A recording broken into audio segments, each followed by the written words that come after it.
And tonight, the Netherlands showed up after beating Sweden 5-1 and to go on top of the group. Japan still has to play Tunisia, but I mean, this Netherlands side this evening was just something else to watch. Showed intention from the word go. That midfield three of Reinders, De Jong, and Gravenberg, they showed their quality. I mean, if you look at players like Gravenberg and Reinders, who came into the tournament off form, not Reinders not playing much at City, and Gravenberg not having the season they had last season when they won the Premier League with Liverpool. But they showed the quality this evening, and I mean, all six goal scorers coming from the Premier League. Brian probably opened the scoring, got getting a brace there. Gravenberg scoring two and assisting one.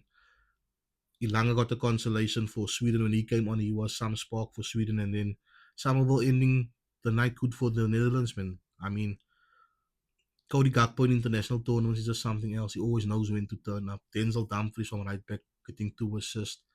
And I just think Sweden could never settle. I think Netherlands are all over them from the start. Like I mentioned, when Ilanga came on for Sweden, he tried to drive Sweden forward, tried to find Isak and Gyökeres, but I mean, it was already they were already trailing. So I think this Netherlands side, they can keep this intensity going forward. They can surprise a lot of teams.